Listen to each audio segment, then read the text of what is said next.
Welcome to Every Coach Needs a Coach, the podcast for coaches of all sports and all age groups to learn from other people and coaches they otherwise may never have the chance to meet. Today's guest is Lauren Ammon, who is a peak performance coach with her own private practice. Lauren, thanks for being here. Thanks so much, Kelly. I'm so excited to be here. Yeah. So we'll get right into it. Tell me why you coach and why you got into peak performance training. All right. Well, it's kind of a long story, but it all ties together. Tell it. So when I was 5 years old, I was told that I was very rambunctious and full of energy. And my two older sisters were already swimming. And so my mother literally just threw me in the pool because she needed something to do with me to get rid of my energy. So 17 years later, I graduated from Eastern Michigan University as a team captain of the swim team. And that was my history of swimming. So she threw me in, and 17 years later, I stopped. From there, I had a bit of a snafu in my life. I had always thought that I was going to go to law school following my bachelor's degree, and law school said, nope, you're not coming. So in the matter of 3 months, my swimming career ended and law school didn't happen, and it was a very dark time in my life. It took me about 2 years to regroup, and I got my master's in HR from the University of Cincinnati, go Bearcats, and spent about 15 years in the HR space. And quite honestly, never felt comfortable, despite the fact I spent a decade and a half there. And being exposed to executive coaching in the HR space, I thought, well, that seems like a pretty interesting field. And at the time, I hadn't necessarily realized a connection to my athletic life, but I thought this might be worth exploring. So I took a year to get my professional coaching certification, initiated my private practice to really focus on leadership development and career coaching, seeing as that had been my entire career. And then it was a week before the 2020 Olympics, which we all know was delayed by a year. And I just happened to say to a close friend, I wonder what it would be like to work with former athletes. It was just something I spewed out into the universe and let it be. A week later, it was the night that Simone Biles removed herself from competition. And it was the same night that Katie Ledecky won gold in the 1500 meter freestyle, but had a very disappointing swim. It was also the same night that Michael Phelps came on and said to the world, competing at this level was really overwhelming. We just want someone to listen to us. We just want someone who allows us to be vulnerable and doesn't want to fix us. And I sat there in tears listening to the most prolific Olympian of my lifetime tell the world, we have no one to support us on the mental side of the game. Yep. And so in that moment, I transitioned my practice to focus specifically and exclusively on athletes to train their minds like they train their bodies. Love it. That's there's no accidents, I like to think, right? Like there's a reason that all of that sequence happened and put you here and now. That's awesome. So tell me, what are the greatest challenges that you're facing right now as a mental performance coach, and dive into that leadership development a little bit, if you would. Yeah. And there's the beauty part of where those two worlds collide, right? There's a ton of parallel between my athletic performance, my athletic experience, and my corporate experience in terms of leadership development and organizational development and all the meaty strategic part of HR. The biggest challenges, let's kind of talk on the athlete side. The biggest challenge is this concept of weakness, right? So this idea that if I speak up about my mental challenges, or I make it known that there are cracks maybe in my mental foundation, it's seen as a weakness. And I so desperately believe that athletes want to speak up and speak out. And as we've seen, a great deal of them are starting to do that and have some great advocates within the community. But there's still that fear, that apprehension to say, yeah, I'm struggling too. And I think part of that has to do with kind of either how they've been raised or the environment that they're a part of, right? Whether that be themselves, their coach, their parents. And certainly no judgment around that. Everybody on this planet has been in an environment that they don't always feel comfortable speaking up, even if it's the most loving environment in the world. Yep. Right. And then on the flip side, kind of the challenge of, dare I say it publicly, the big institutions Yep. not giving ample attention to what's going on with their athletes. I mean, we've seen it, right? I mean, we saw Katie Meyer nearly 2 weeks ago. Yep. We saw Harry Miller at Ohio State say, I'm medically retiring because there's cracks in my foundation, right? And still eerie silence from organizations like the NCAA and other professional institutions that support these athletes. Yeah. How do we change that?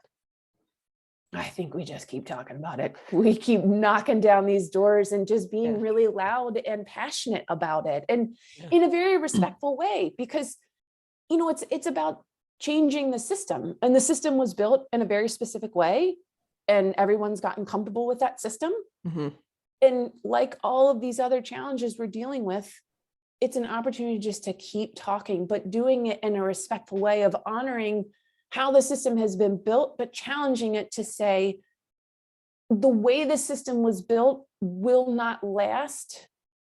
And to say it this boldly is, money can't be made if athletes aren't there. It's interesting and spot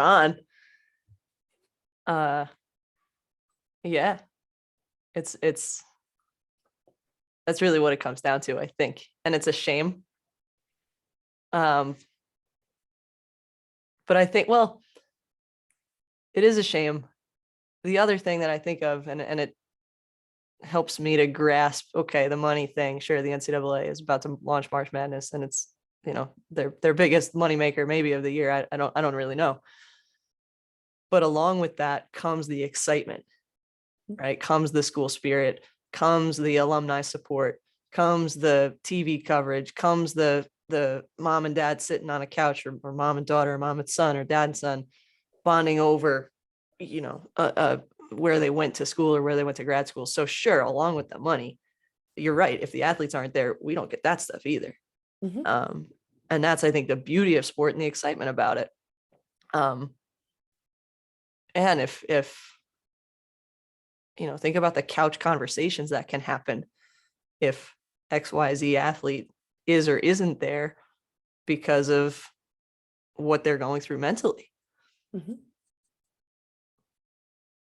That's a good little challenge. I like that.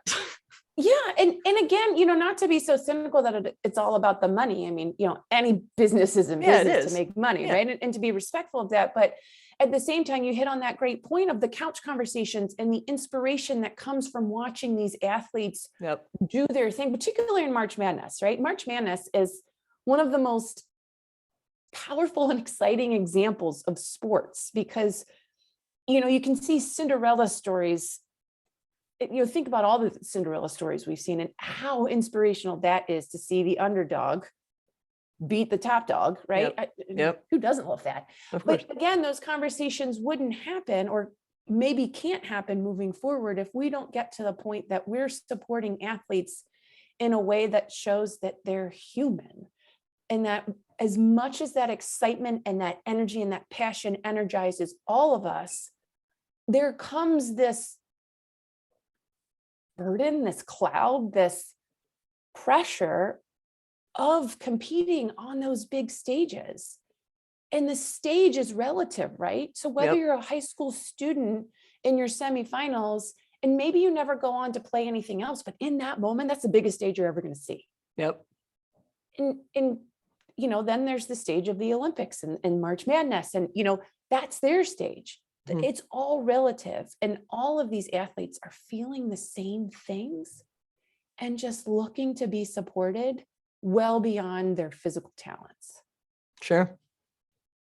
Yeah, one of kind of your, I don't know if tagline is the right word, but training your mind as if you were training your body, right? Or training your mind in the same way that you train your body, or in a way that nurtures your mind the way your body's nurtured. Maybe that's the right way to put it.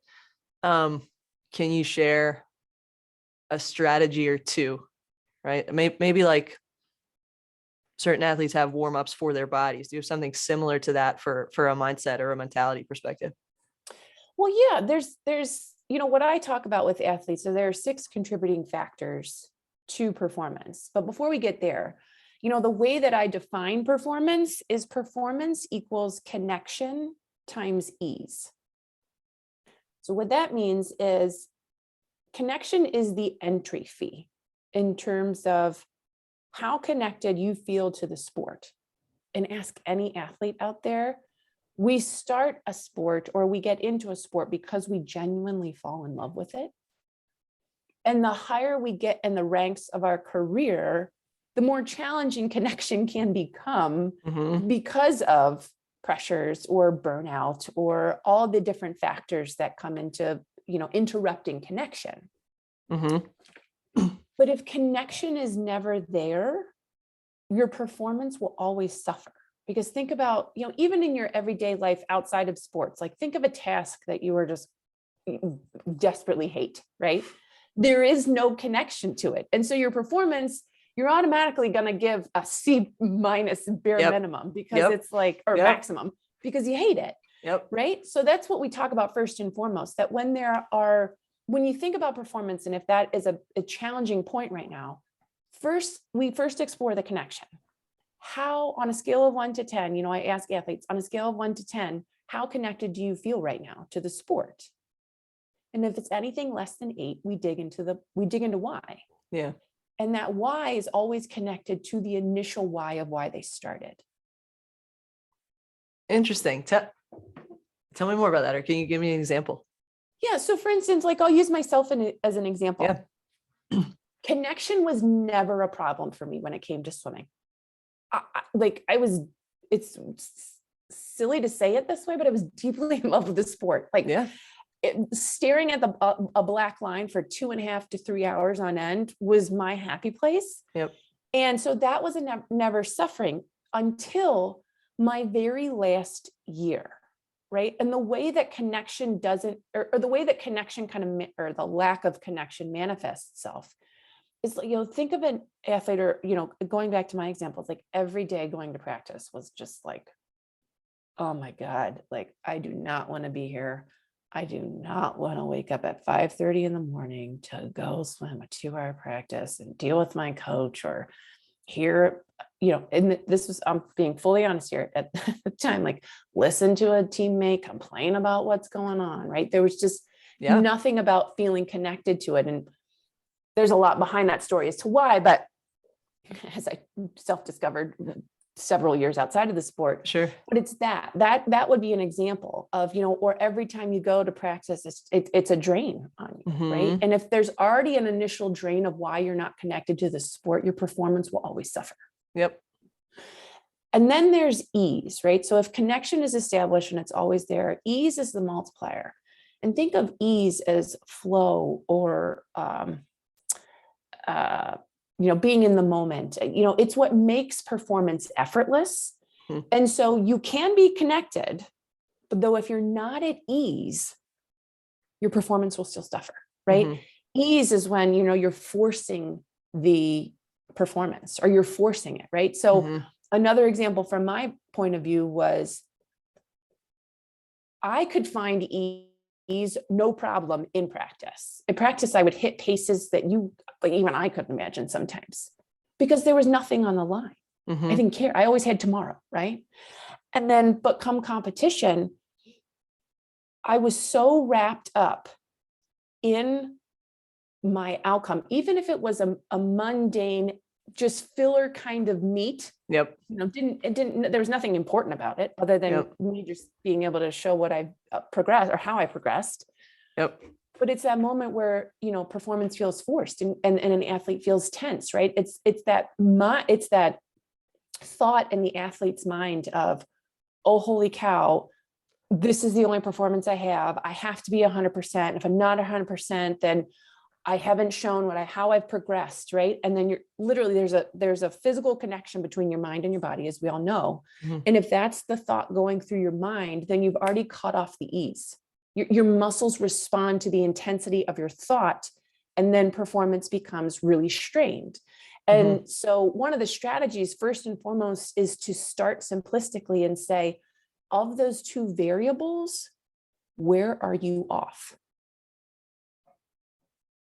And then allow the conversation from there. And as I started the conversation, or started that question, there are 6 contributing factors that once we've established kind of what that looks like for the athlete, we then go into the 6 contributing factors of connection and ease, and then figure out, even at the more minute level or the more detailed level, where that disconnection or forcefulness or lack of ease is probably a better way to say it, is really coming from. Yeah. I really like both of those things. The idea of connecting. There's that great Mia Hamm quote about, there's that little girl who fell in love with soccer, play for her, right? All the traveling and all the stuff you do. Remember why you were here, and what drew you, just like you said, to the sport where you just fell in love with it. And the ease is the other component. And maybe you can help me with this here and now, but like, I've learned to tell my teams, do our thing. I don't care if we win or lose. And I mean that. Do our thing. Stick to the game plan. We can play great and we still might lose, guys. And that's okay. But as soon as we focus, and penalty kicks is what comes to mind because I coach soccer. As soon as now it's outcome. Now all that matters is if this goes in or if it doesn't, right? And we advance or we don't advance. You can see it. You can see the kids do this. Yeah. And anything I say in that moment, if we haven't adequately prepared for those moments, I got to go over and massage a kid's shoulders just to get them to calm down and tell them, you've done this 1,000 times before. I believe in you. You can do it. And even then, it doesn't always work. But that concept of ease is elusive almost, right? Like that's the magic. That's the magic pixie dust that helps us perform at our best. So I like that. Can you speak a little bit to, you said like you get wrapped up in the outcome and that's what tenses up the ease. Like, can you speak a little bit to that and maybe a strategy or two on focusing on that process, or do I have it wrong? No, you don't have it wrong. You hit on something really poignant of exactly what you just said. When it comes to penalty kicks, now it's all about the outcome. There is no other focal point, right? And that's totally natural. I mean, the whole point of sport is to win. To win, right. The only other option is to lose. Right. And that's what I work on a lot with athletes too, is to foster this concept of mastery versus outcome.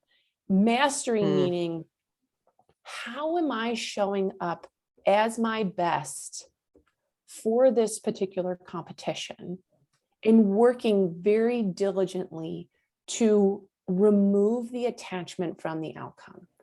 And a concept that we really work on is called detached involvement, meaning I, as an athlete, am fully in and immersed in this competition, in this match, in this race, in this meet, pick your sport, right? Right.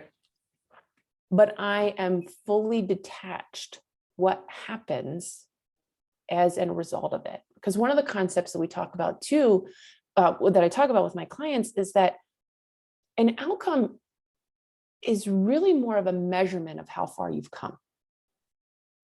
Right. And in sport, we get so tied that my worth is my win and loss record. And so we work a lot in terms of really defining how else they see themselves as worthy outside of that, right? It's like you put it to the side and say, nope, not today. I'm just I know it's there, but I'm gonna put it over here. Yep. And one of the things that we really work on, an actionable strategy, is this concept of what does my gold, silver, and bronze look like today, right? Because that's another thing we talk about is, as an athlete, you get to wake up and define what winning means for you.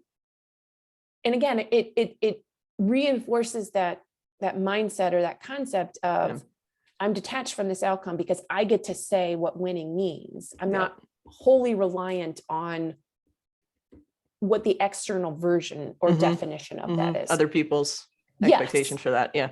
So we walk through what I call the gold, silver, and bronze. And your gold today would be, if the stars aligned, your ideal performance and everything came together, what would that look like today? And what I also work with clients on is, what is the feeling you would experience as a result of that, right? So it starts to kind of imprint this idea of, I'm not really focused on what actually happens. I'm focused on getting that emotion, joy, satisfaction, achievement, whatever the case may be. Yeah. So then we go to silver. And I always describe your silver as your 75 to 90% of your ideal outcome. Okay. Right? That if you saw some things were kind of coming out of that ideal formula, what would the next medal look like? Again, focusing on a feeling. Is there a different emotion you'd want to experience as a part of that? And then finally, bronze. And bronze is one of the most pressure relieving, for lack of a better term, elements of, what do I want to learn as a part of this experience? What do I want to take away?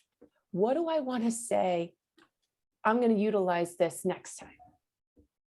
And it kind of plays, plays into that analogy of, right? Have you ever seen that meme where it's like someone standing on the top of the podium, all happy. You've got the silver medalist, like all grumpy. And then you've got the bronze medalist, just as elated as the as the gold medalist, because the person standing in third is like, holy cow, I'm here. Wasn't expecting it, but the silver, silver's more focused on, had I just done X, or had I sprinted a tenth of a second. Yeah. Right. So it almost emulates that in a way. And it's counterintuitive to sports, because the conventional wisdom is, I'm focused on this one singular thing, right? Going back to the penalty kick. I am only focused on that ball going in that net and making that point, right? Right. This kind of alleviates that and allows an athlete to see stuff outside of that and look more at the experience and mastering themselves in the competition, versus saying the only outcome is if I win. Right. There's a lot that I want to unpack of that. And it's amazing. What I love about it, though, is like, you pick the definition. I think there's such power in, we set the expectation for ourselves. But I also think it takes a lot of guts to do that. And it takes a lot of support, because dinner table, you lost the game, right? Newspaper, you lost the game. Everywhere else. And I think we talked about this, right? You say, how'd you do? We lost. That was the outcome. How did you do? Oh, we ran this great out of bounds play and we scored, off of it or whatever. And that's, maybe you said it before, right? We just have to talk more about it. How can we as coaches, because that's who we're talking to here, how can we kind of change that narrative within our team and for our athletes? Yeah. And as an extension of the business, I work with coaches too, and even creating this trifecta of coaches, athletes, and parents, right? Because being kind of the two coaches and parents being the two biggest influencers of an athlete's life. Sure. Right? From a coach's standpoint, I encourage them to go through their own gold, silver, and bronze formula as well, right? So it offers them an opportunity to focus on themselves for a little bit, because they're under the same pressures and under the same microscope as an athlete. It's just 1 to 2, maybe 3 levels up, right? Looking at whatever institution, whether it's a school or university or, club team or club organization, whatever, wins and losses mean a great deal. But, the most effective coaches that I've ever had have an ability to, again, separate that from the support of their athletes. And so we work with, I work with coaches to say, define your own gold, silver, and bronze. And maybe do it as a part of before you even start the season. That's a strategy that, Sure. Starting to implement as well, is to say, if I look over these next 3, 4, 6, 9, whatever sport you're doing, Weeks, months, right? Years. Right. Yeah, exactly. What is that going to look like for me? And then doing that at the game, match, competition level each time too, because there's so many variables that come, right? Whether you're home field or away, the teams you're playing, the history with those teams, right? And coaches can get stuck in the same pattern as athletes of, whether they don't have a great relationship with the coach from the other team, or last time they played, it was a debacle, or last time they played, it was amazing. And there's this automatic assumption that, oh, it's going to happen again. Yeah. Right. And so, it's, I'm going to divulge my secret here. I don't necessarily change anything with coaches as I do with athletes, because they're both human, and being a part of the same environment, they're under the same pressures. They're thinking a lot of the same things. But again, a coach is at that point where, they are the leader of the team. And there comes some additional responsibilities in terms of keeping yourself together in the composure of it, and then being able to translate that over to the athlete. So, fun fact, I don't necessarily change much between coaches and athletes. Well, we hit the nail on the head. Like, they're human beings. It took me a long time to realize, like, everyone's a person first, right? So I'm a physical therapist by trade. And one of the best lessons I learned in school is they said, it's not your shoulder patient who walks in the door, right? It's Jenny, who happens to have a bum shoulder, right? It's Charles, who happens to have a hurting knee. And realizing, like, oh, wait a second, they're people, right? And that Jenny might walk in the door and whatever, she was late for school this morning and now she got a Saturday detention and she's pretty pissed about it. And the last thing she wants to do is you to crank on her shoulder. So like learning that, and then it took me years to apply to my athletes, right? To realize, like, oh, you did a crappy, you got a crappy math score, right? Or your friends didn't sit with you at lunch or whatever, right? And if I don't realize that as that, like, they're teenage girls first, right? They're people first, then they happen to be teenage girls, then they happen to be my athletes. Like, that was really powerful for me to learn. But you're spot on of, like, you don't have to treat your coaches any different than you do your athletes than you would your corporate folks who you might be mentoring. Like, you're a person. So let me ask you this. Knowing, okay, they're people first, what do you think people need the most of? Oh my God, that's a loaded question, but a phenomenal one. No, don't apologize. In my experience, empathy.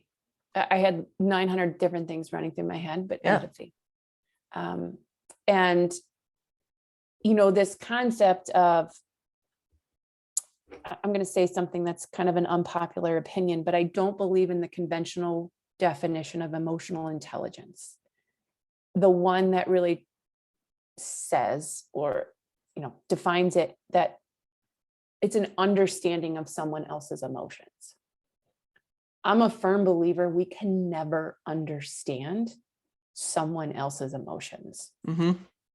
And that's where empathy comes into play. And that's what I really work on with coaches too, even athletes, because, it comes with their teammates as well, right? Because there's that built-in competition between them, right? We're all vying for a position or to be the best of an event or whatever the case may be. But empathy in that I see you, another human being, going through fear, anxiety, sadness, guilt, shame. And I, as another human being, have felt those same things, but it translates differently for me than it does for you. And so that's why I say it is an unpopular opinion. I don't believe in that definition because we can never truly understand. But what we can understand is that someone is going through something really tough, even if we don't see it that way. And that's what I think every human being needs, is empathy, to say, you're really struggling. I may not see it the way you do, but I see that you're struggling. And I will support you in a way that makes most sense through your lens, not mine. That's a good asterisk to add on there, right? Yeah. And that's where some of the traps of coaching comes into play. Yeah. And this is by no means a knock on any coach, right? This is something that happens to every single human, is that, you know, a lot of coaches, and we won't say all, but a lot of them were athletes themselves. And there's power in applying your experience as an athlete to the coaching world, right? Because you can relate, you can resonate with what's going on. But every human falls in the trap of, that's what I went through. I'm going to coach you. We're going to use coach in terms of very broad sense. I'm going to coach you through my experience versus leaning in and understanding your experience and recognizing, fun fact, it has nothing to do with me. What you're going through has nothing to do with me.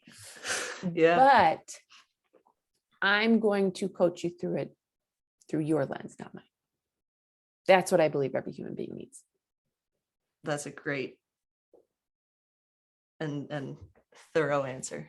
Thank you for that. Yeah. I agree with you. I define it differently because I ask my own questions to myself all the time. It's just crazy up here. I love it. But like, I feel like my answer to that is people want to be listened to and appreciated, which is a subset of kind of what you just said, and appreciated in a way that they feel appreciated, not how I want to show appreciation. And I had a good discovery last fall when I was coaching soccer. My assistant is not a yeller, and I love her. I love her to death.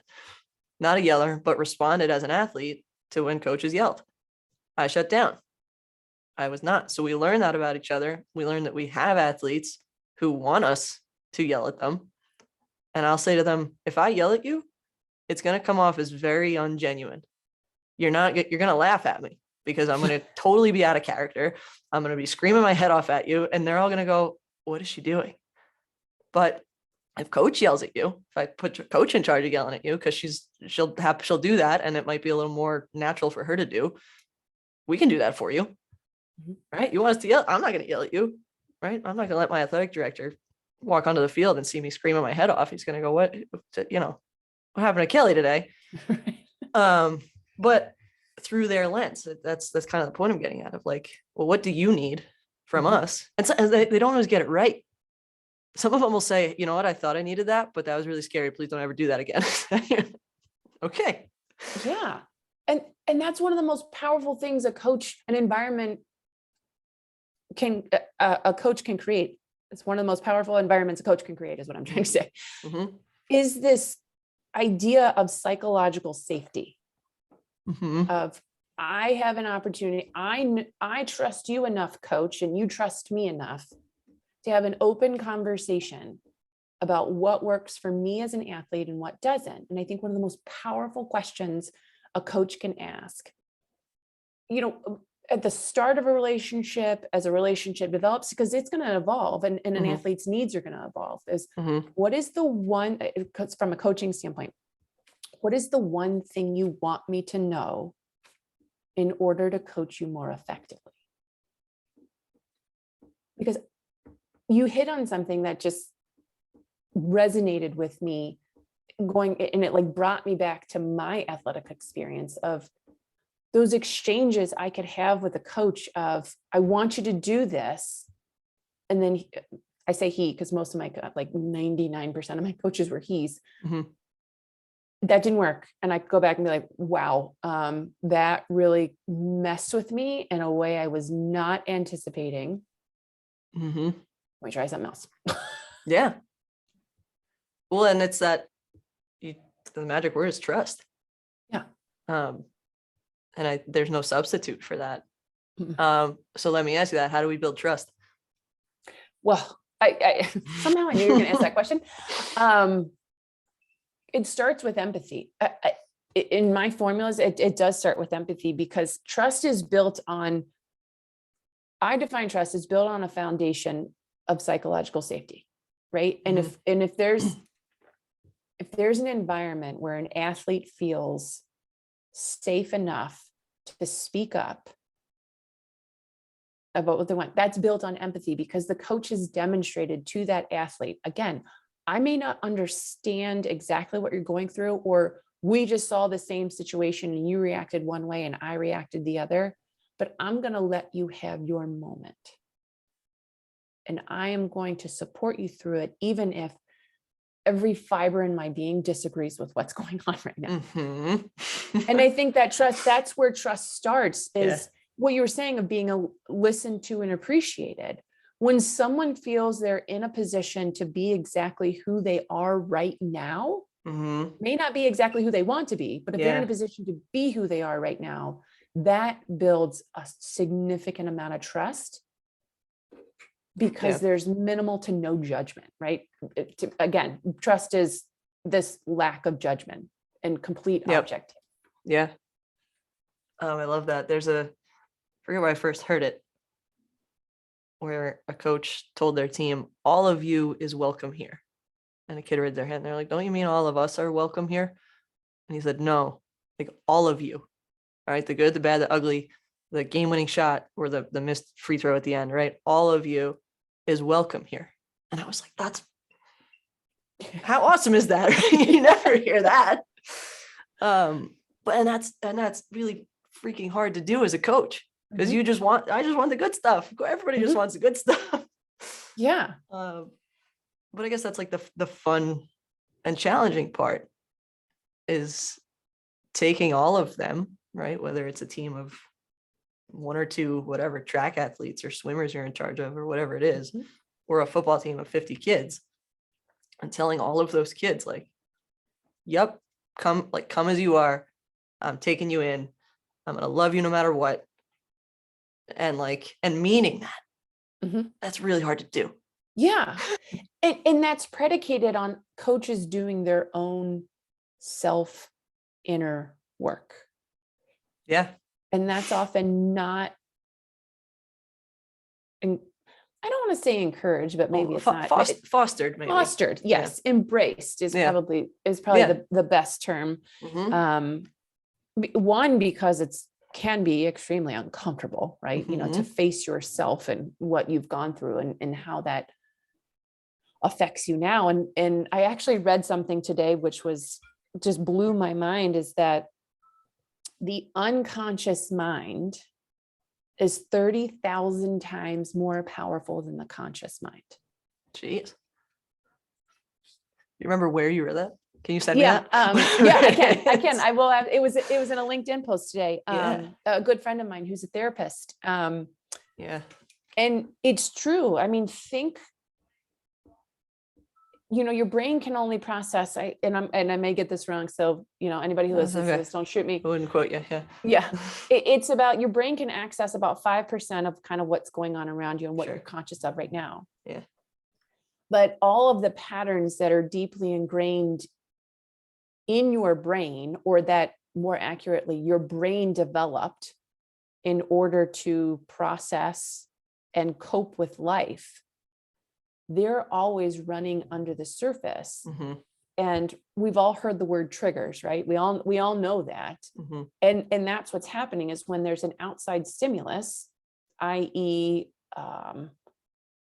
dare I say, a whiny athlete, or just an athlete that we don't necessarily resonate with, that could be a trigger for as a coach, regardless of how you define coach. And so the most significant work in terms of showing up and optimizing your performance as a coach is doing all of the really deep stuff that goes into the unconscious patterns that you have and that you hold. Yeah. Because it is 30,000 times more powerful than what you see in front of you. Wow. it's I guess it's like anything else, right? Anything worthwhile doing is usually really hard to do. Yeah. So Well, like, yeah. I mean, think of athletics, yeah, right? I mean, yeah, every athlete shows up every single day, like prepared to get to the brink of, you know, death. I right. don't mean that, Failure, right? right? Yeah, right. Failure. Yes. Of a high level of uncomfortableness, Yes. To right? the point where For it's the like sake of getting better. of getting better, Yeah. right? But we often don't translate that to the mental side, right? When there's Oh, when there's rarely. fractures in the physical foundation, we're like, oh, great.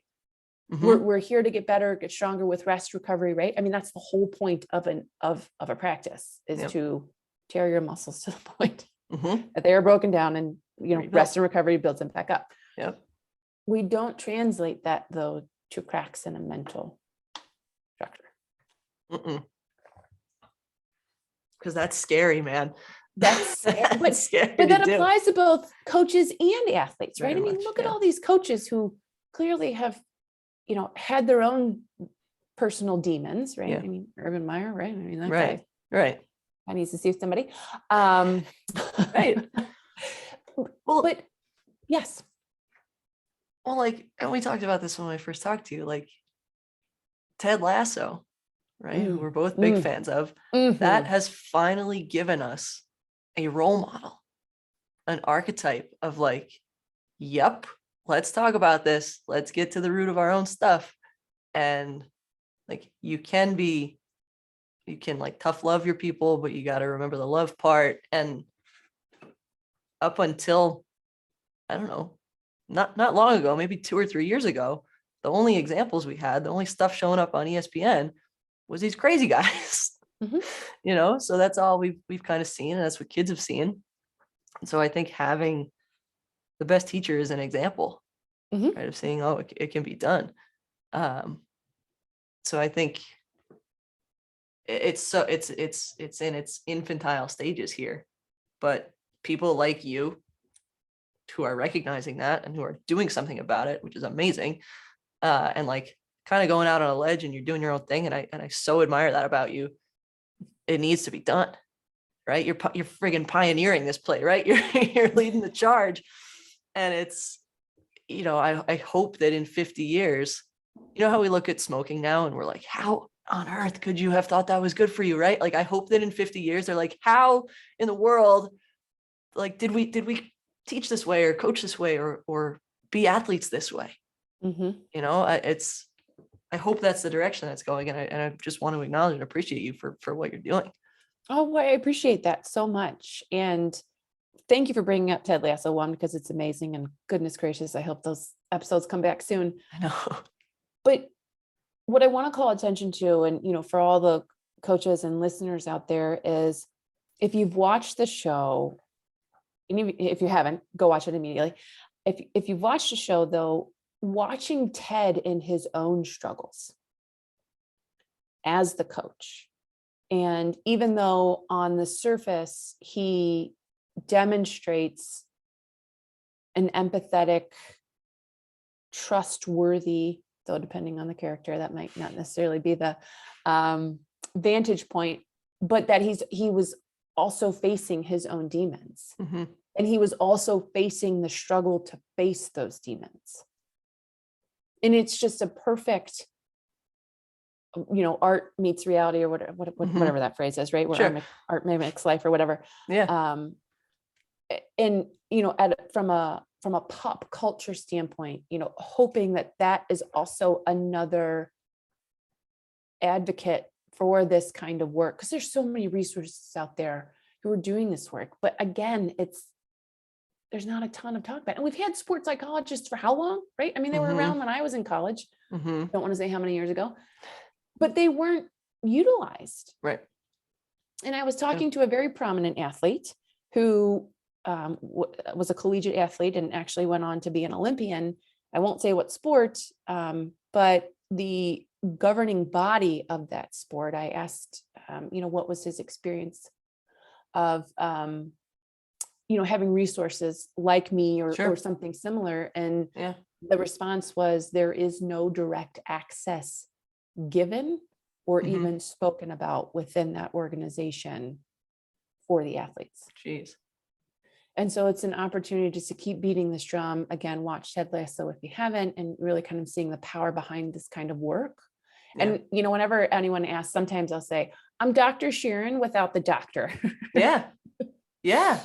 Yeah. Well, and like, well, that just speaks to the point, right? Of having direct access and using it free of judgment, Mhm. right? Free of consequences, tangible consequences. Oh, if you go talk to Dr. Sharon, you're playing less.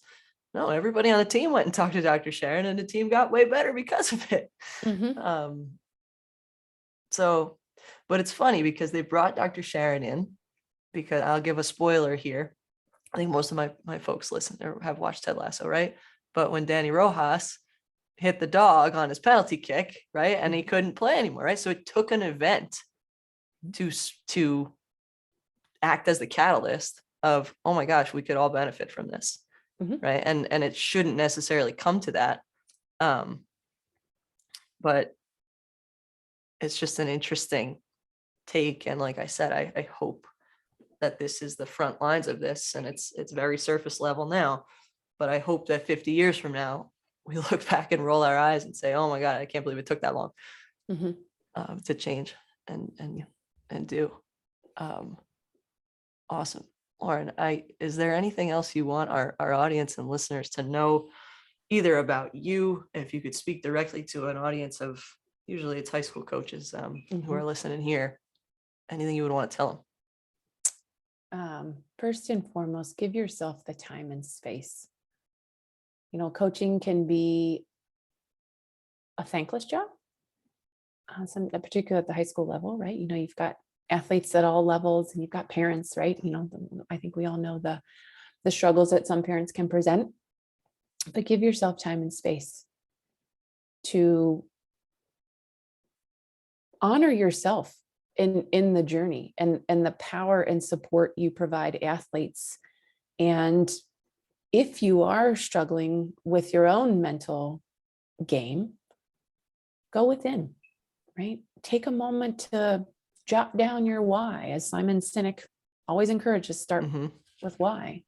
And if you've kind of lost sight in performance or connecting with your team, right? That's kind of the first part of the connection, is your connection to the sport and why you coach.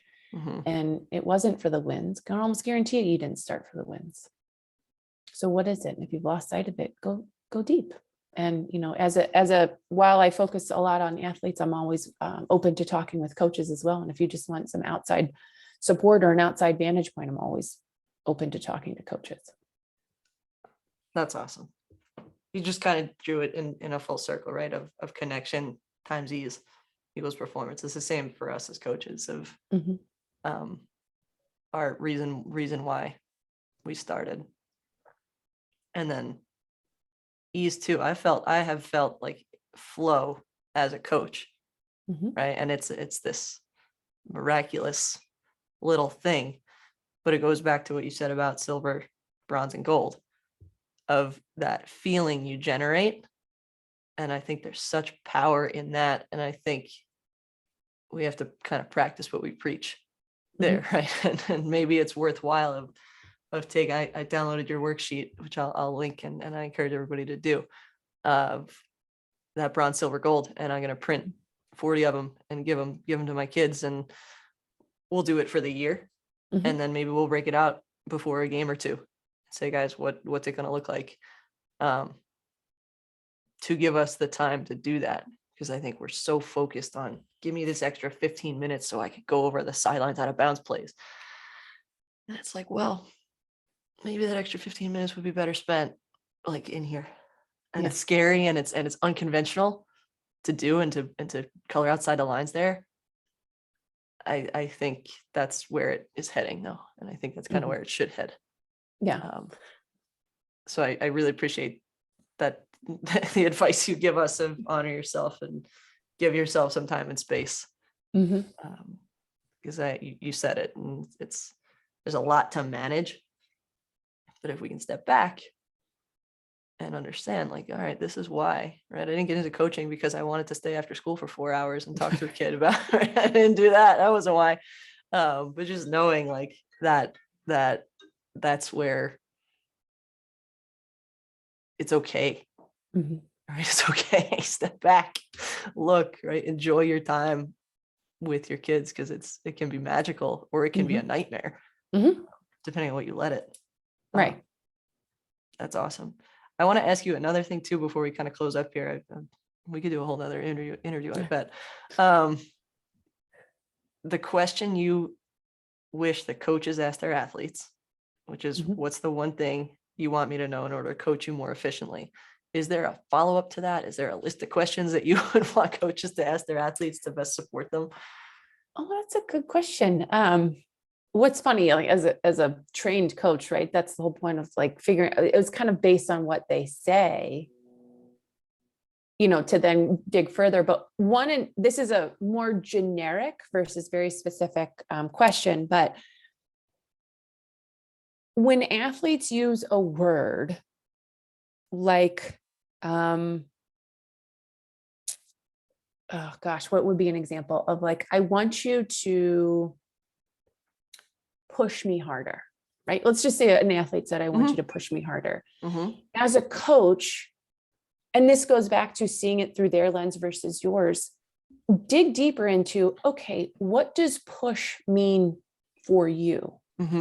Right? So always getting to the definition of a word they use versus assuming you know what they mean.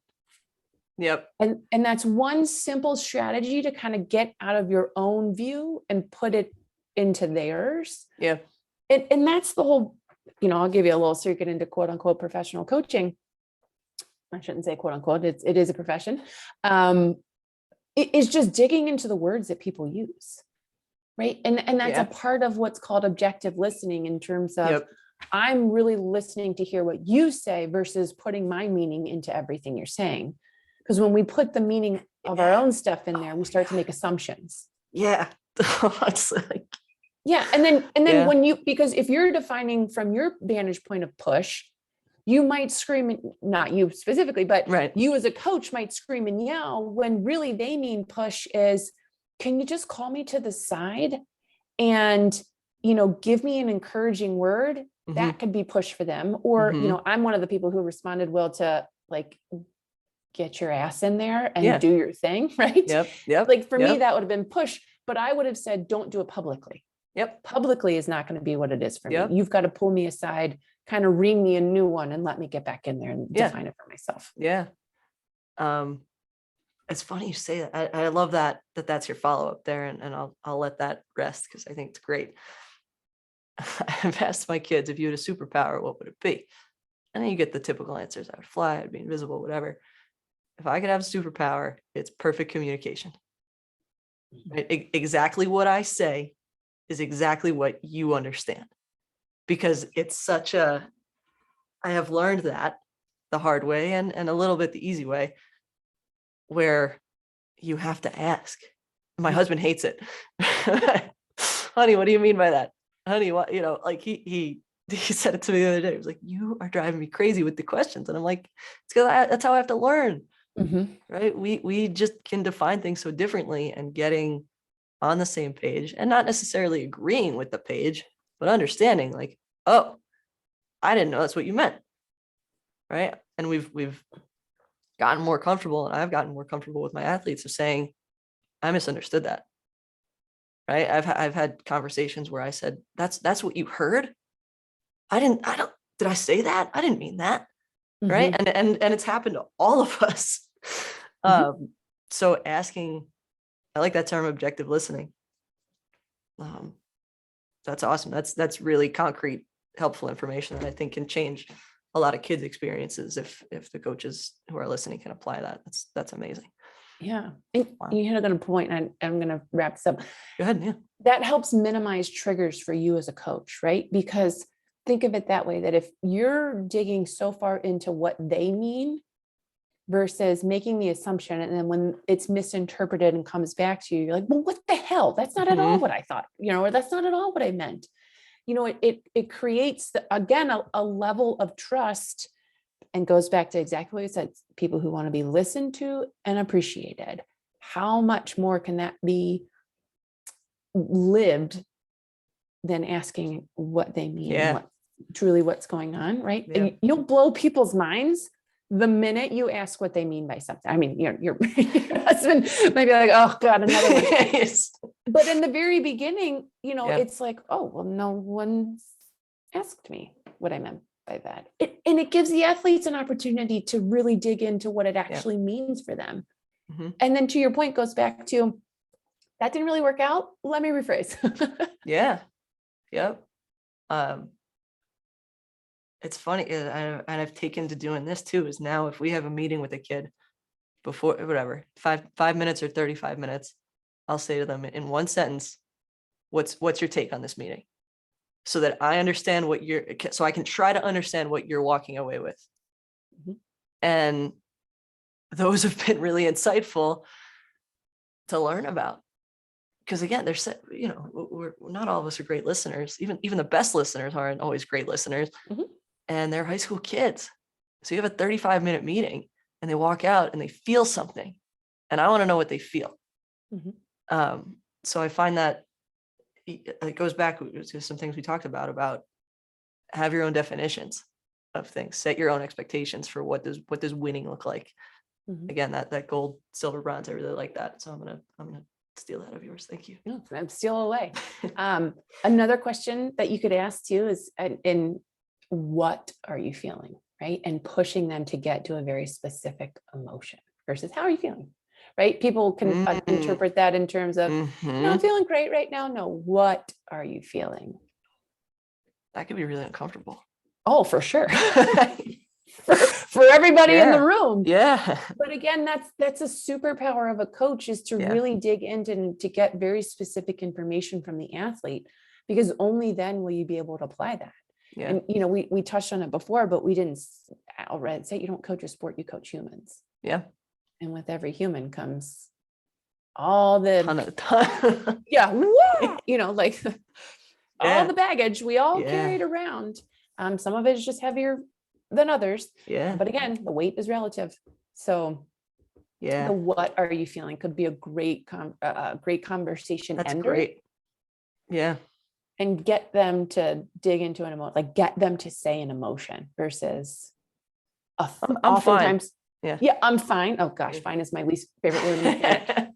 Fine means they're great on the surface, but they're like a duck and the feet are scrambling underneath. Yep. So dig into fine whenever you hear it.